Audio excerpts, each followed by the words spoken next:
Hello Blues, jumpa kembali bersama Chelsea TV Indonesia. Kali ini Chelsea TV Indonesia akan mengajak kalian untuk mengenal striker tangguh milik The Blues, Olivier Giroud. Seperti apa kisah lengkapnya? Mari tonton sampai selesai ya Blues!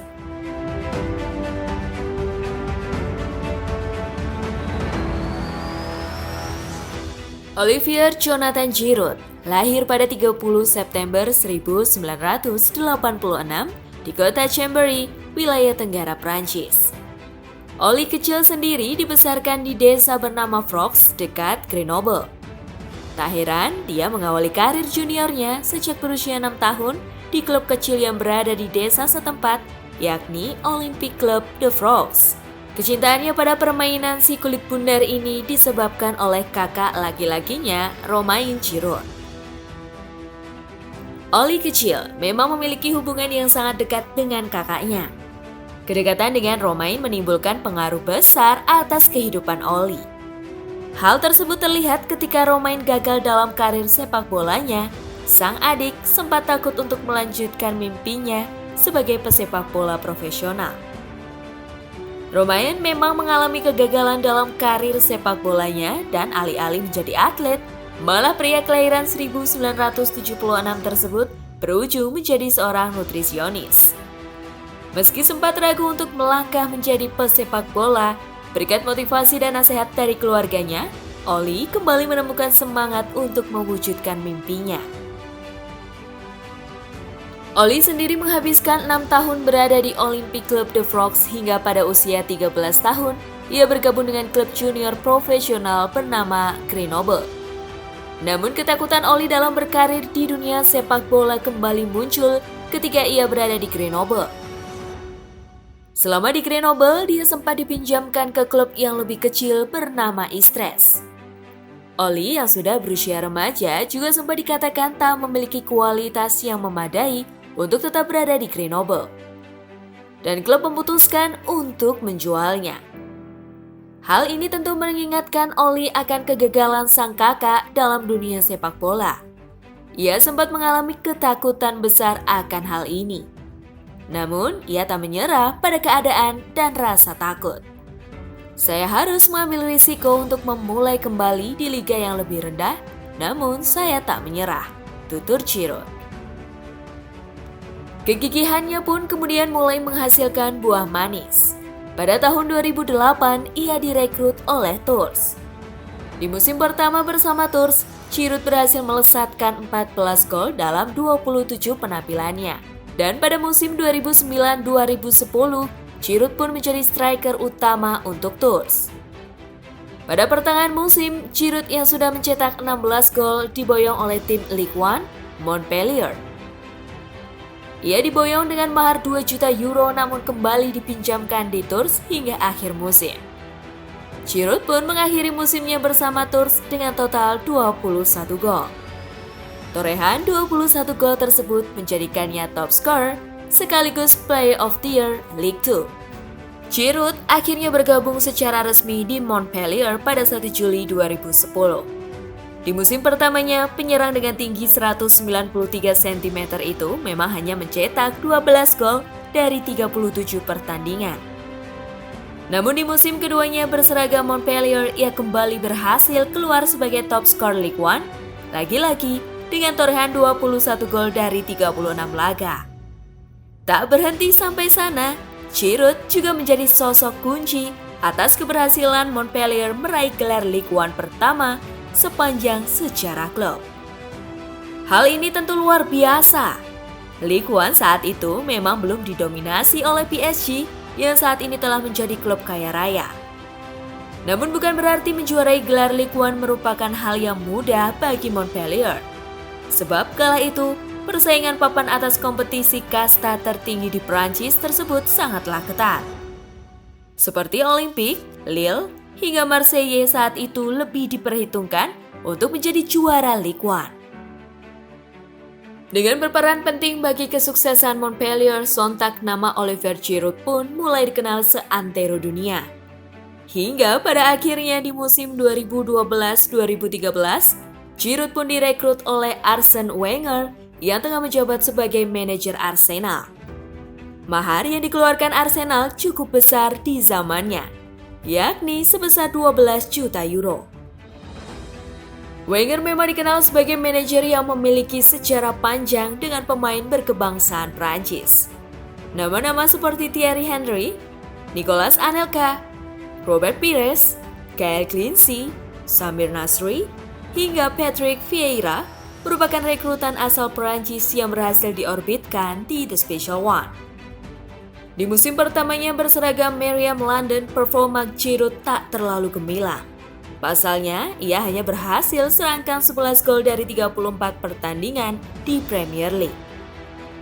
Meski demikian, striker yang tangguh di udara tersebut tetap menjadi kepercayaan Wenger dalam mengisi posisi depan The Gunners. Di musim selanjutnya, performanya sedikit membaik. Ia kala itu cetak 16 gol dari 36 laga. Giroud tetap menjadi striker utama Arsenal hingga 3 musim berikutnya. Selama 3 musim tersebut, sang striker berturut-turut mencetak 14 gol, 16 gol, dan 12 gol. Sedangkan musim ke-6-nya bersama Arsenal tak berjalan mulus. Dengan menurunnya performa serta kedatangan striker anyar Alexander Lacazette, posisi Giroud pun terancam. Ditambah lagi Arsenal saat itu digadang-gadang akan mendatangkan Pierre-Emerick Aubameyang dari Borussia Dortmund.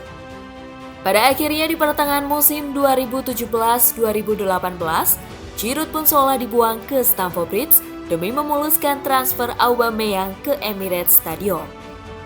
London Biru itu hanya perlu mengeluarkan dana sebesar 17 juta euro untuk menebus striker yang juga sempat meraih Puskás Award di tahun 2017 tersebut.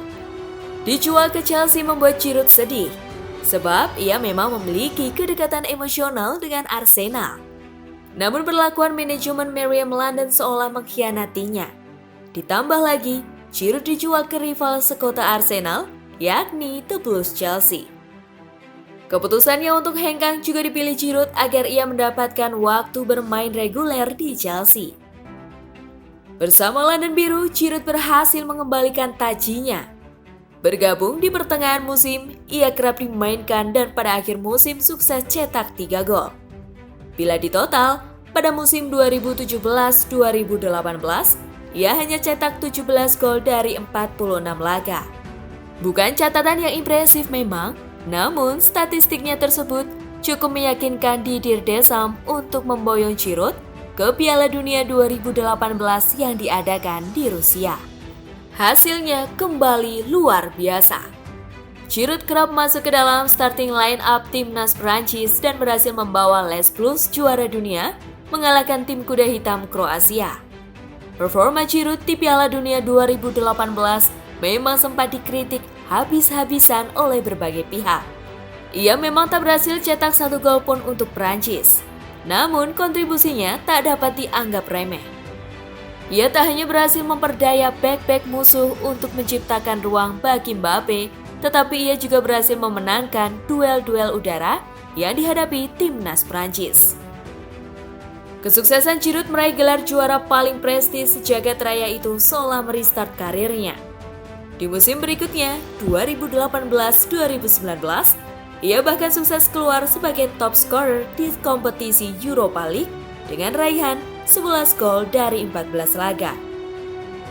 Tak hanya itu, ia juga sukses membawa Chelsea juara Europa League setelah mencundangi Arsenal dengan skor telak 4-1. Giroud merupakan pencetak gol pertama, yakni di menit 49 pada pesta kemenangannya atas sang mantan.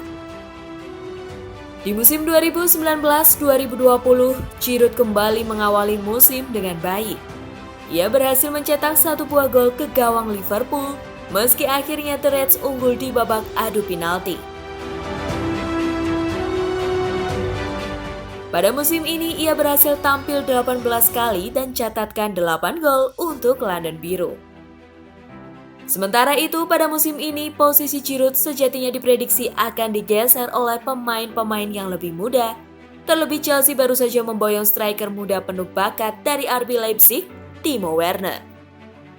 Kehadiran Tammy Abraham dan Timo Werner diyakini akan menggeser posisi Giroud dan praktis pemain yang kini berusia 34 tahun tersebut diyakini hanya akan menjadi ban serep bagi skuad Lampard. Namun fakta berkata lain, ia justru berhasil memaksimalkan kesempatan yang ada. Di kompetisi Champions League, Giroud bahkan berhasil cetak quad-trick untuk The Blues di laga kontra Sevilla. Quad-tricknya pun dibuat spesial dan komplit, yakni dengan kaki kanan, kiri, hingga kepala.